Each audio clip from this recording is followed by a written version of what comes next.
You are listening to Blood of the Lambs, a dystopian audio series by Cloven Crow. Season 1, Episode 1. Quinn checked the messages on his cell phone, half expecting work to tell him he should stay home. After all, Hurricane Alfuada was pounding the East Coast with ferocious winds, making it almost impossible to drive.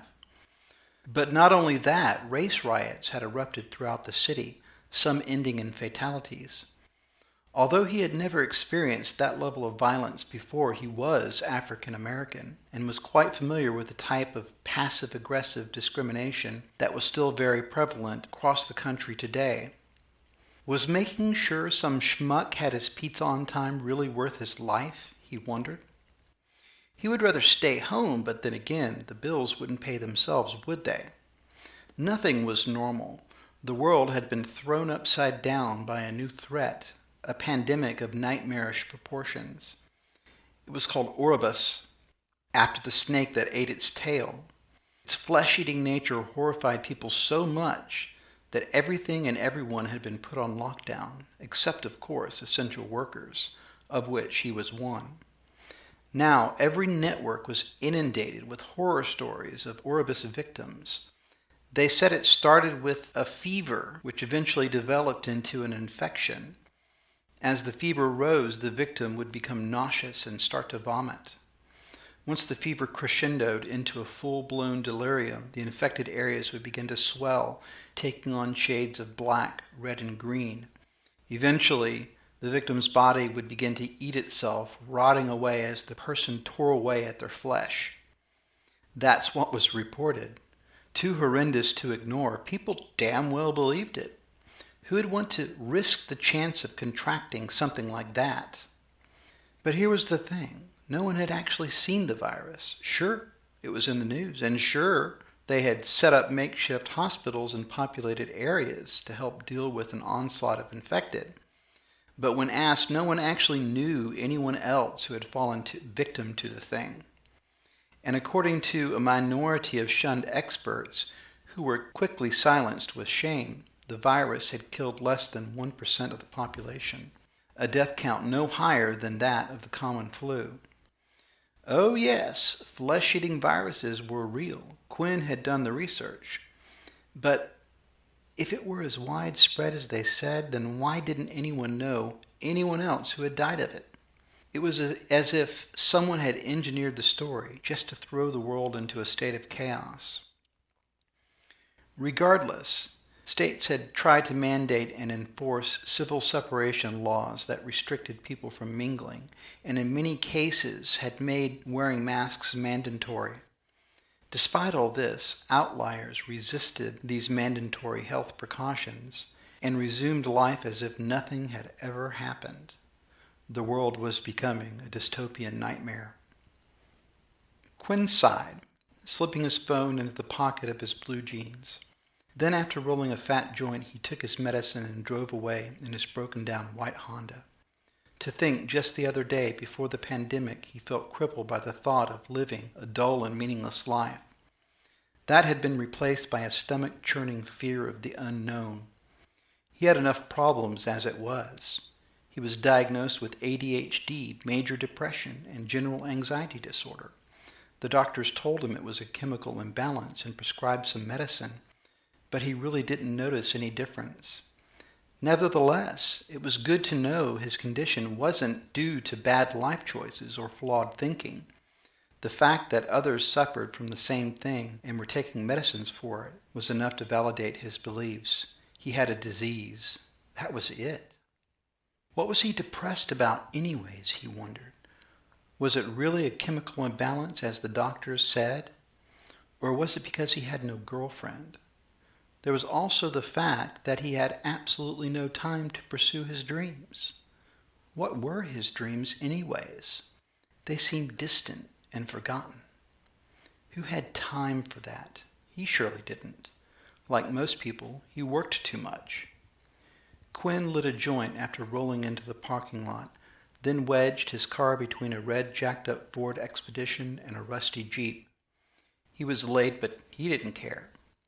He would ignore it as long as he could, so after taking a long draw of his joint and becoming comfortably numb, He began sorting through some photos he had taken the day before. Tamira, a hottie he had known in high school, was online. He would post an image of yesterday's breakfast along with a clever title and wait for her to comment.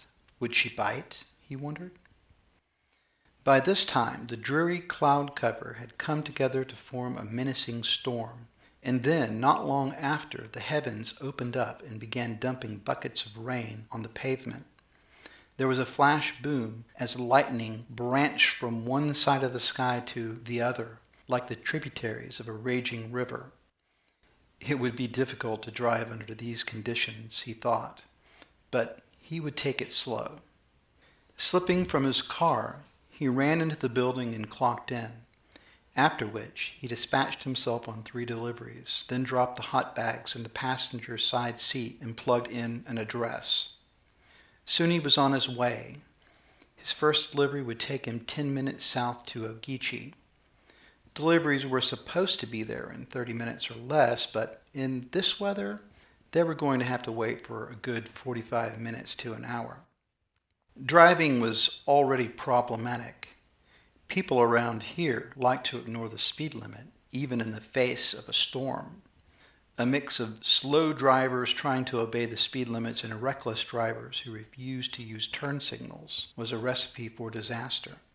This was made apparent by a line of cop cars and ambulances pushing their way through the traffic-choked city streets towards the highway. That meant congestion. Pulling onto the highway, he set his wipers on high and turned his emergency lights on. It was slow going at first, but reduced visibility and 3 traffic accidents later, he managed to make it to his exit. But Ogeechee was no better. High winds had toppled trees across the road, leaving massive trunks and thick branches blocking the traffic. Everything had slowed to a halt. Now impatient drivers were trying to go off-road to get around it. The relentless onslaught of rain had saturated the ground so much that even big trucks with 4-wheel drive were getting stuck in the swampy morass.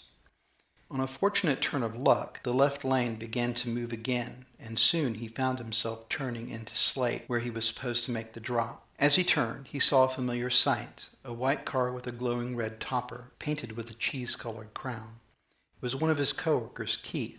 He recognized that blue 2005 Chevy anywhere. Keith was a husky man, probably in his late 20s, with a full beard.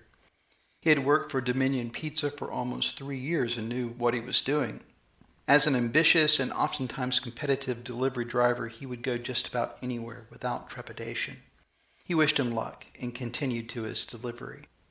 Water sloshed against his tires as he pushed his way through a high wash that cut across the freshly paved road leading to the heart of the complex. It was a crowded place. A relatively new 3-story apartment complex nestled against the winding Ogeechee River. For such a long haul, the tips were horrible. Finding the right building, he parked as close as he could get and then trudged his way through ankle-deep water to the stairwell. Arriving on the 3rd floor, a mob of excited residents, all wearing masks, but no one practicing civil separation, debated over the weather. "Somebody wake the people on the 1st level. The river's flooding," one warned in a panic. A gang of teenagers tore down the stairs screaming, "Flood!" while pounding on the doors. "Why did I move to this God-forsaken place? They should have told me we were prone to floods," another squawked. "What did you expect, you idiot? We're next to a river," someone rebutted. Quinn glanced over the railing, watching the water rise. In just a few minutes, it had reached the windshield of his car. "This is what you get for coming to work, you fool," he thought.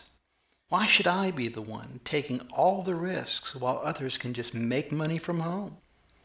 But what was he supposed to do? He needed the money. This whole situation made him bristle with resentment. He texted Abe, the store manager, who was a close friend of his, and hit enter. "Stuck in Slate. Traffic accidents everywhere. Major flooding. I saw Keith's car a minute ago. Did he make it back?" Someone nudged his shoulder. "Hey, that's my pizza."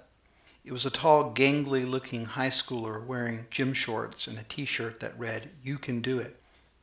"You owe me $17.99. He handed him the pizza, then leered over the railing as his car submerged beneath the fast-moving water of the flooded river. The boy handed him a $100 bill. "I hope you've got change."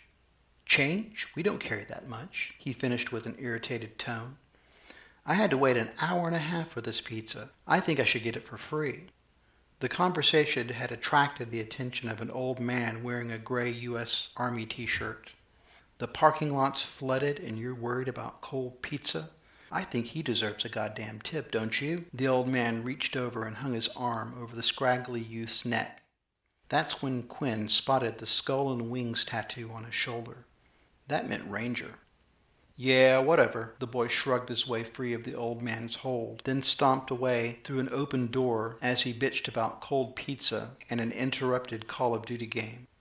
Quinn looked over with appreciation. "Thanks," then absently slipped the bill into his pocket. "Hell, doesn't matter. It's worthless anyways," the old man muttered after walking off. A few snickers resonated throughout the hall. After receiving no answer from work, he selected his brother's number from contacts and hit call. It picked up after 4 rings. "Bro, I'm stuck in Slate off of Ogeechee. It's flooded up to the 1st level. My car's underwater," he stressed. "Holy shit, you okay?" his brother asked. "Yeah, but I don't think I'm going anywhere." He snapped some pictures and added them as attachments in a text message. "Why did you even go to work? Just chill. I'm calling Dad. He'll know what to do." By this time, the faint sound of something beating the air could be heard in the distance. Quinn looked up and spotted 3 double-bladed military helicopters droning through the night sky against the heavy downpour. Their massive bodies and blinking lights told him they were probably Chinook from Hunter Air Force Base. "They sent rescue helicopters. I think we're going to be fine," he reassured. "Yeah, okay, but I'm still calling Dad. Keep me posted, bro." And then he hung up. The Chinooks were now hovering over the multi-tiered complex. From his vantage point, he could plainly see a red cross painted on the sides of their drab green bodies. Blinding spotlights now flooded the scene below. The light provided a clear picture of what was happening. Unable to get to elevation, some people were trapped on cars. People were also in the water, some being pulled away by the current, while others hung onto whatever they could find. "Stay where you are," someone called over the loudspeaker. "We'll get you out of there." Quinn watched as packages dropped from the choppers, expanding as they hit the water. They were self-inflating lifeboats. Then men in scuba gear rappelled down, some diving beneath the water in search of drowning victims. The upper level was now crowded with spectators, men, women, and children. A few heroic residents dove into the water in an effort to save a woman and her baby who were stranded atop their car. Quinn followed the crowd to the lower level. There, ushering residents into inflatable rescue crafts, were 5 rescue workers dressed in fatigues. Their M16s and military-grade oxygen masks gave them a sinister appearance. "Make a line," one said in a cold, indifferent tone. Everyone lined up without question. As each person stepped up, one man aimed a camera at their head, then directed them into one craft or the other. "What is this about?" someone asked.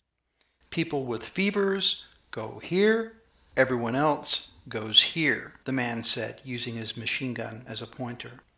A nervous Hispanic man and his wife shuffled to the front, toddler in tow. The rescue worker operating the camera aimed it in their direction. "This one's hot." He pointed to the timid little boy who was clutching his mother's fingers. "Hot?" the young father asked. "Yes, he goes in this line," the cameraman pointed. "But you 2 have to go here." The woman snatched her child off the ground and broke into tears. "No, only flu."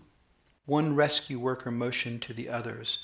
"There's no time for this. He's got to be quarantined." 2 armed rescue workers stepped forward, reaching out for the child. "No, you're not taking my niño," the father pleaded, trying to force his way between them. The man was dropped as one of the workers uppercut him with the butt of his machine gun. At this point, the crowd erupted into a cacophony of screams and gasps. "Order!" the spokesman shouted, then fired a burst into the air with his M16. For a moment, everything seemed to stand still.